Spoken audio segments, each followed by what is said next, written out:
Jai Sai Ram, Sri Sai Satcharitra, Chapter 30, Part 3. Shama's Vow. When Kakaji was thinking his visit to Shirdi, a guest came to him at his place. To take him to Shirdi, he was no other than Shama, a very close and intimate devotee of Baba. How he came to Vani at this juncture, we shall see. Shama was severely ill when he was very young, and his mother had taken a vow to her family goddess, Saptashiringi at Vani, that if the son got well, she would bring and dedicate him at her feet. Then, after some years, the mother herself suffered much from ringworms in her breasts. At that time, she again took another vow to her deity that if she gets all right, she would offer her 2 silver breasts. These 2 vows remained unfulfilled. At her deathbed, she called her son Shama to her and drew his attention to these vows, and after taking a promise from him that he would fulfill them, she breathed her last. After some time, Shama quite forgot about these vows, and thus 30 years elapsed. About this time, a famous astrologer had come to Shirdi and stayed there for a month. His predictions in the case of Shriman Bhuti and others came true, and everybody was satisfied. Shama's younger brother Babaji consulted him and was told that his mother's vow, which his elder brother promised to fulfill at her deathbed, were not yet fulfilled. Hence the goddess was displeased with them and bringing troubles on them. Babaji told this to his brother Shama,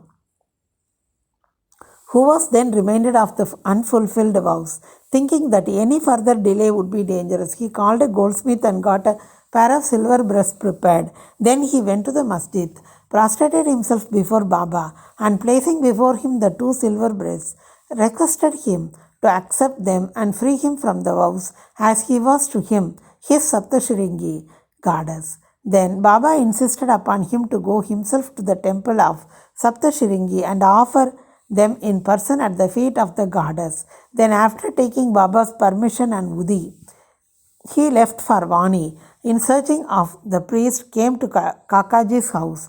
Kakaji was then very anxious to visit Baba, and Shama went there to see him, and at that very time. What a wonderful coincidence is this!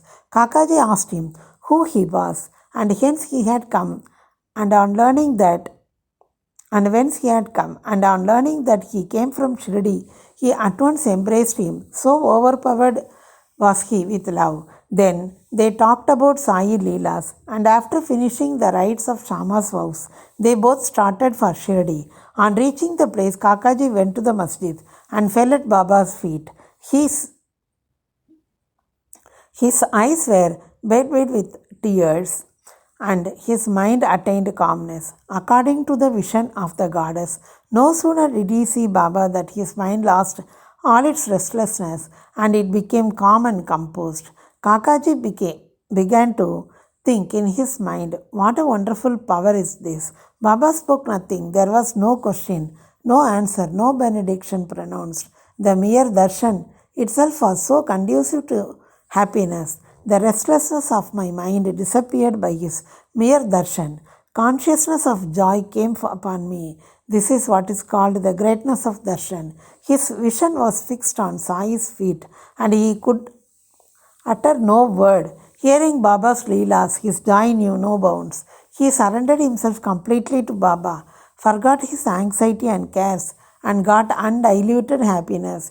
He lived happily there for 12 days, and after taking Baba's leave, Udi and blessings, returned home. Jai Sai Ram.